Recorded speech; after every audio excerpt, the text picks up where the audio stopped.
Hello, you're watching World Talks on TVP World. My name is Sasha Farbach.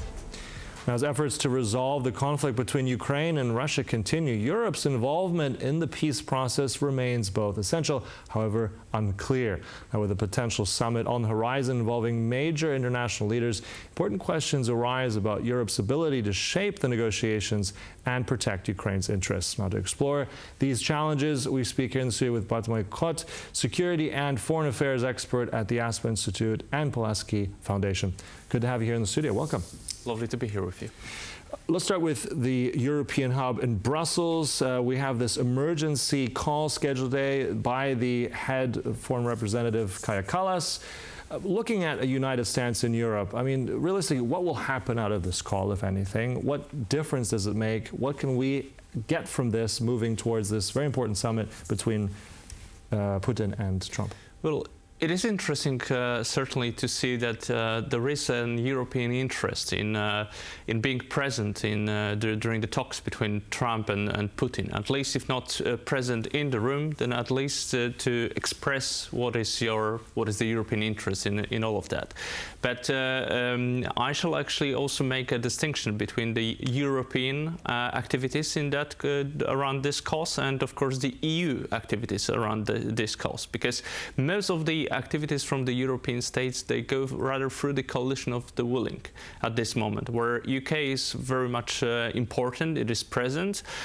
EU also participates to some extent, but it is not purely EU activity as such. And we saw recently, that was like yesterday if I'm not mistaken, or 2 days ago, a meeting between Mr. Lamy and Vice President J.D. Vance that happened in the UK. And it was hugely important for actually bringing the clarity of the European interest and bringing this to the American table as well. And it was the UK that was the crucial element in all of that because of the special relationship, etc., etc. Here, what I can say is that Kaja Kallas certainly has a willingness to put ahead more of the EU interest in the discussions that are happening right now, related, of course, also to the future of the Ukraine security, because this is the discussion rather about the future of the European security architecture.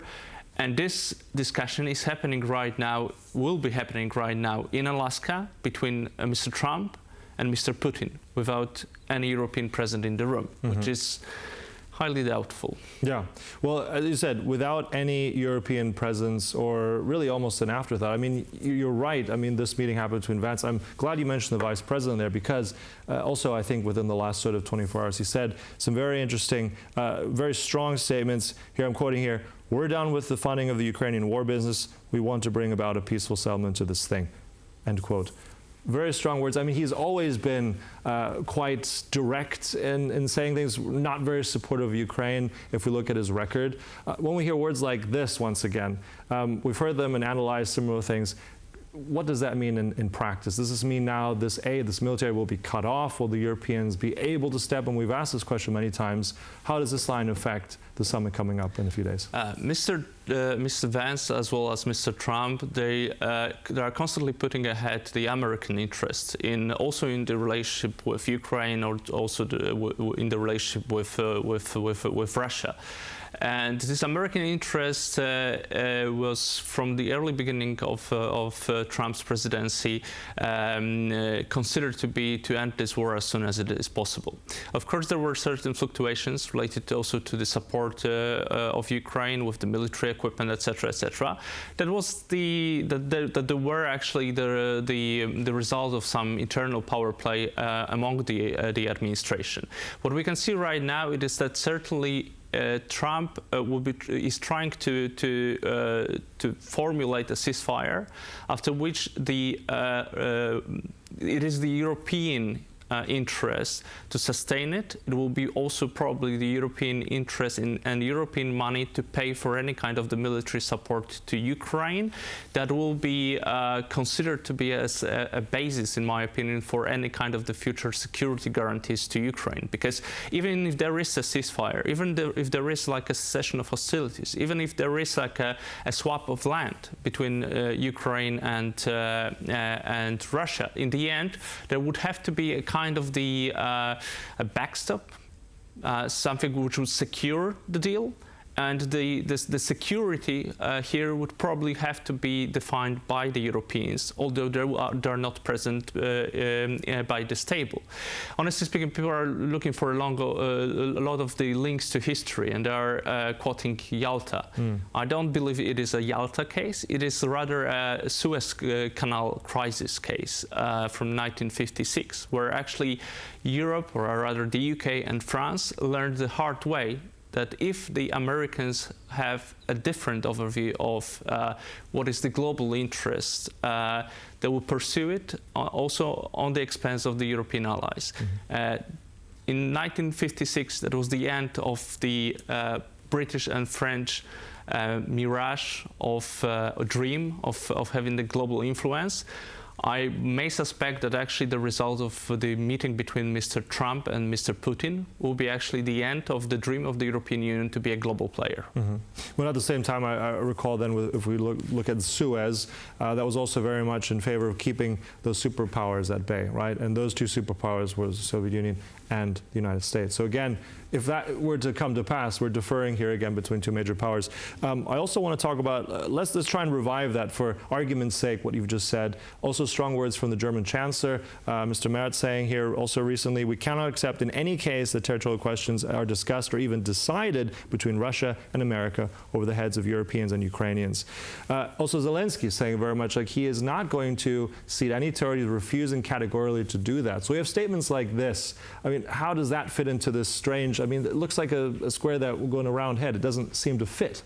Well, certainly, what will be decided between Mr. Trump and Mr. Putin would not necessarily have the opportunity to be later on exercised because of the fact that there are also Europeans involved in this crisis, conflict, war, and there is of course Ukraine, who is fighting the war against Russia. Nothing in tangible can, of course, right now push Mr. Zelensky to accept the deal and sign it, rather than only the realization of the fact that he might be, of course, isolated by the US in the future. Because a lot of what Ukraine is doing, of course, is very much based on European money that help Ukraine to sustain not only military actions but also economic endeavors, and of course by the equipment that is coming from the US. In the theory of negotiations, there is something which is called BATNA, so the best alternative to negotiated agreement. And in this very case, we shall actually think what is the alternative to the agreement that might result from the meeting between Mr. Trump and Mr. Putin. Because if this alternative is better than the deal itself, then no one would accept the deal, simply speaking.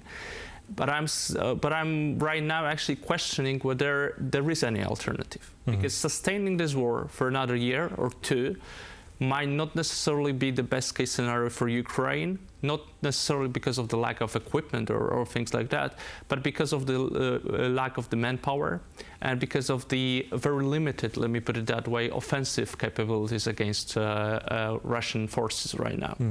Well, also I wanted to ask, with all the indignation and the barking of European allies, if it's the Germans, if it's the French, the UK, the European Union as well, I mean, how much leverage do they really have anyway? I mean, these are strong statements, but will Trump, will even listen? Can they even force anything if they wanted to? Look, if after 3 years the way you want to convince your partners and also your adversaries to your own interests, it is through publishing a statement, then I wouldn't say it is the best symbol of your geopolitical influence. All right, so there's still work ahead. And I think that's been one of the critiques as well of the Europeans wanting a unified policy, being stronger together, being on Ukraine's side, but they have still not met, I think, on that unified front.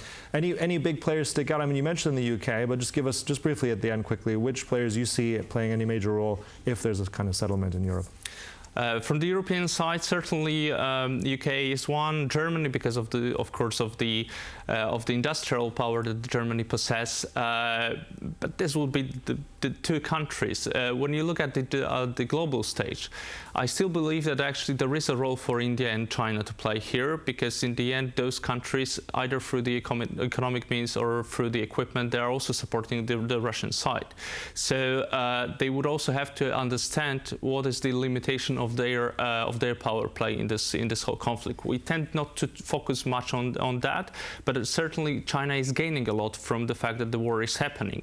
So the final deal certainly is also in the optic of China. To what extent they can actually exert more power and see some kind of the problems between the European Union and the US as their own interest, simply speaking. Mm-hmm. Well, it continues to be complicated. I mean, the Europeans, meanwhile, the question is, will they be able to deliver? And ultimately, will the Americans and the Russians listen? Look, thank you so much, Bartłomiej Kot. Appreciate all your insights as ever. You're welcome.